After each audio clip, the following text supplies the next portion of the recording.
wheels came off the bus. Tell us a bit more about that life before the diagnosis and the experience and what that diagnosis meant. So I don't think it was so bad when I was on my own, but when I got into a relationship and I had a child, then it started to get worse. More stress, more pressure, expectations of what I should be able to do, and I couldn't. So I was really good at work because the structure was there and I was confident and I knew what I was doing, and I'm not stupid because, you know, and a lot of us aren't. But when closer I got to home, the more my heart sank because I couldn't put the structures in at home. That was so hard for me. So juggling more than one thing felt. It wasn't a case of juggling, it was a case of not being able. My ex-husband used to say that it was like looking after two children. That was why my GP, who first said to me, you can't have ADHD because you're a professional person, she says, I need something else. So I said, well, my ex-husband says it's like looking after two children. She went, oh, okay, that's not very nice, I'll refer you. But it's really hard to get GPs, well, it was then and it still is now. Unfortunately, it's still difficult to get GPs to understand that there is such a thing as adult ADHD. So we bypassed the GPs in Kingston, which is much easier. But yeah.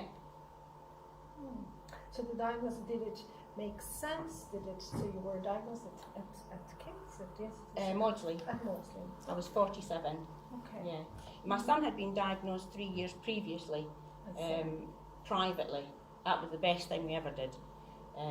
But it didn't dawn on me that I had ADHD. I knew I was different. I always felt that I didn't fit in.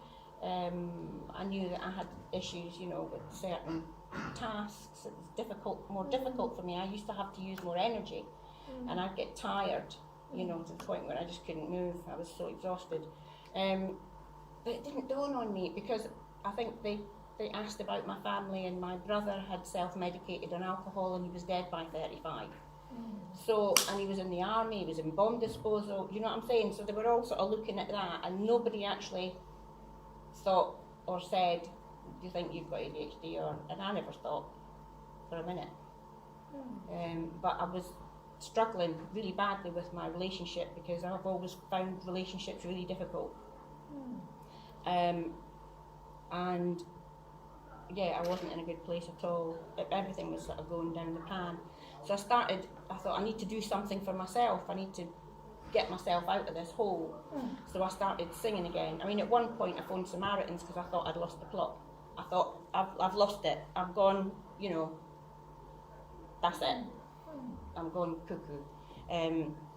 So I started singing again, which I always enjoyed. And that was my way of sort of finding my voice again, because I'd lost that. I'd lost my voice totally. And then the group that I was in, and the lady who used to do the singing, somebody got in touch with her to say they were looking for some students for Fame Academy, for the Celebrity Fame Academy, and this was in 2000, I think it was the last one in 2005, and I thought, oh yeah, and my husband, when I told him about it, and he said, oh, you can't do that, you've got a child to look after, and that was it then. I was like, watch me. So I did.